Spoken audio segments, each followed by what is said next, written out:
me, Lauren again. Hi! So today I wanted to make a video about renewing your visa. So I recently went through this process and some of my coworkers also went through this, and it's something that I didn't know anything about before coming to Japan.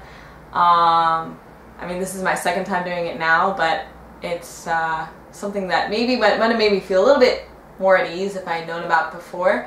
And if you wanted to know how to get your first visa and more information about that, I'll put a link to a video that I made before coming to Japan about that first time that I did go to the embassy and everything and sorted out my first visa. So that's probably more useful to you than me trying to remember what it was like, like from over 2 years ago. So please check that out if that's something that you're also wondering about.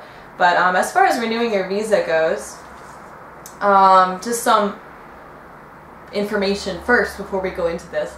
There are two main types of visas that English teachers here have.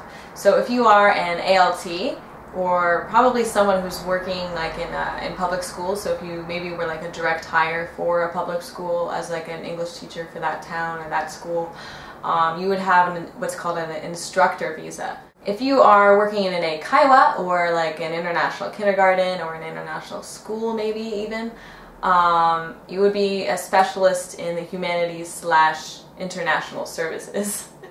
That would be the name of your visa. It's really long and convoluted, but it doesn't mention anything really about being a teacher. It's just that you are basically like an ambassador, really.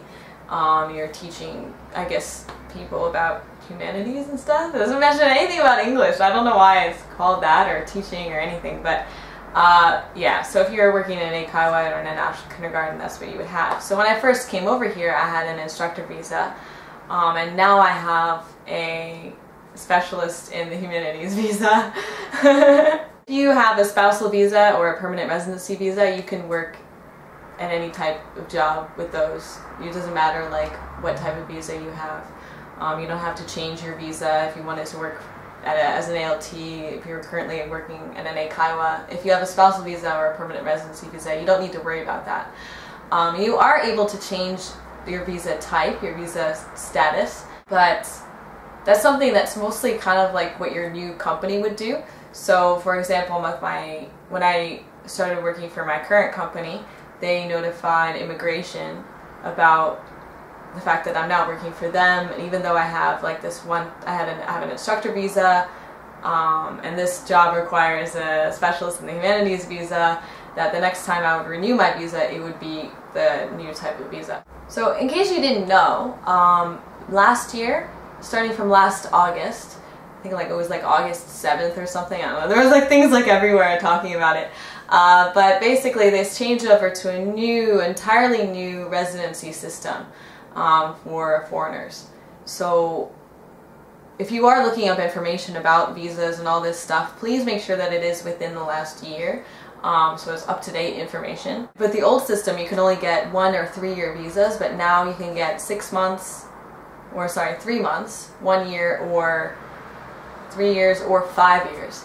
And most of the time you're going to end up with a 1 year visa.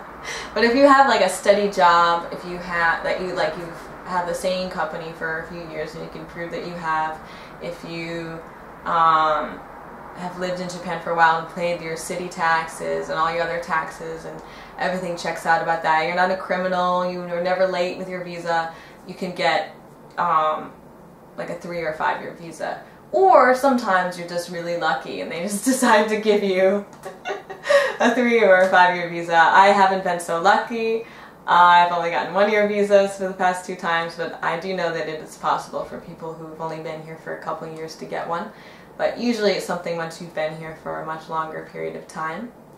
And honestly though, it might be really hard to remember to renew your visa if it was every 5 years. I would totally forget about it. But anyway, so it is possible to have a longer than 1 year visa. And with the new system as well, you don't need re-entry permits unless you're going to be leaving Japan for more than a year and then coming back. With the old system, you had to go to immigration. If you wanted to, I don't know, visit home or go travel to another country, you had to go to immigration, fill out a special form, that they would stick into your passport that says that you are going to leave Japan but you're coming back. And without that, they would basically take away your visa upon leaving Japan. So you'd have to start the whole process over again. But thank God we don't have to do that anymore. So it makes everybody's life so much easier. You do still have to have your alien registration card as well as your passport when you leave the country, but you don't have to worry that they're going to take it away from you anymore, which is really lucky. Now on to actually renewing your visa. So usually you start the renewal process like a month and a half to a month prior to when your visa expires. If you are going to be traveling somewhere, you might want to do it earlier, just because it could take anywhere between like 2 weeks and 2 months to get your new visa. So you can't really go anywhere during that time. You know, like, well, you can't leave the country or anything because your visa may or may not have expired, basically.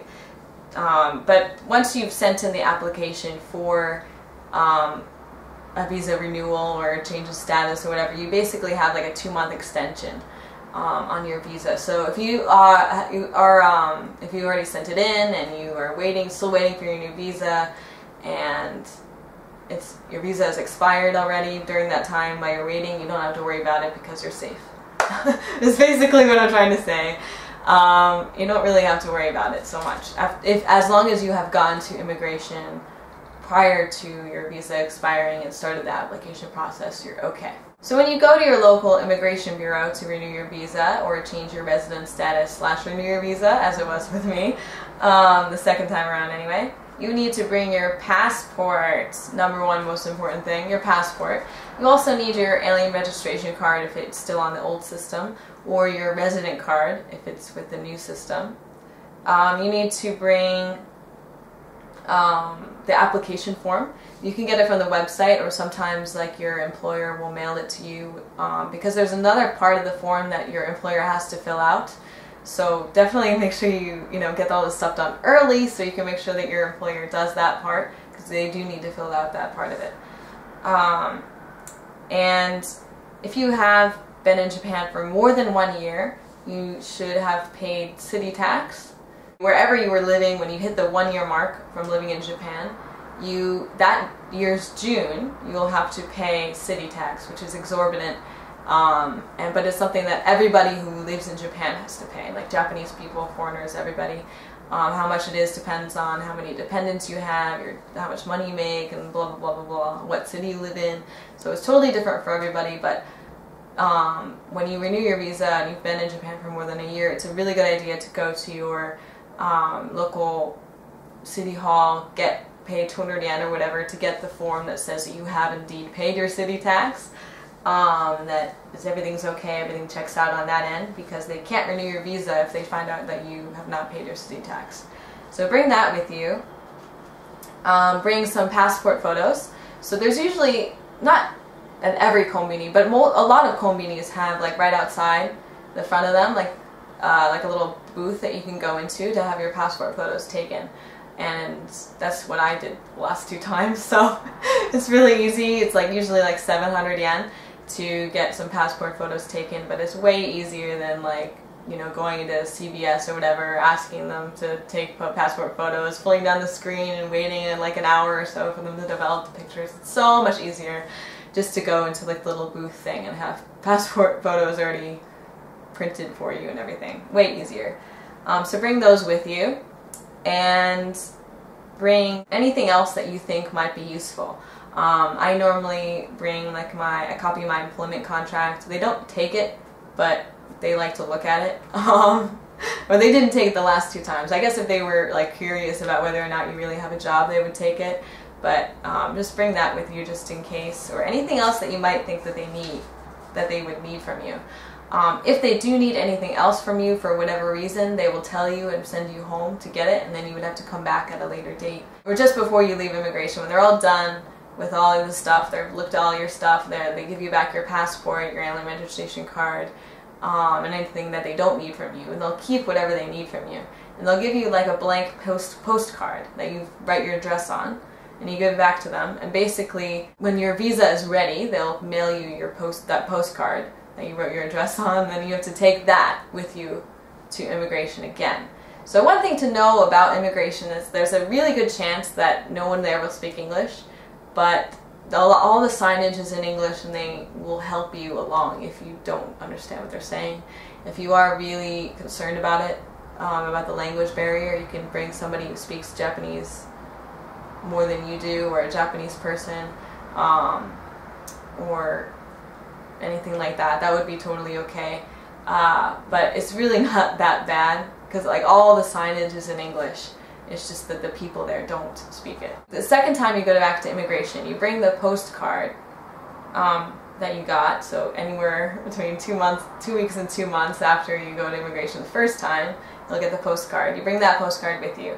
You also bring your passport, your resident card or alien registration card, depending on which system you got it on, and a 4,000 yen revenue stamp, which you can get at the post office. I don't know about every immigration bureau location or whatever, but the ones in Osaka and Kobe have a post office, a small post office inside them where you can get one of those revenue stamps. And there was actually like signs pointing to the post office that said, you can buy your revenue stamp here.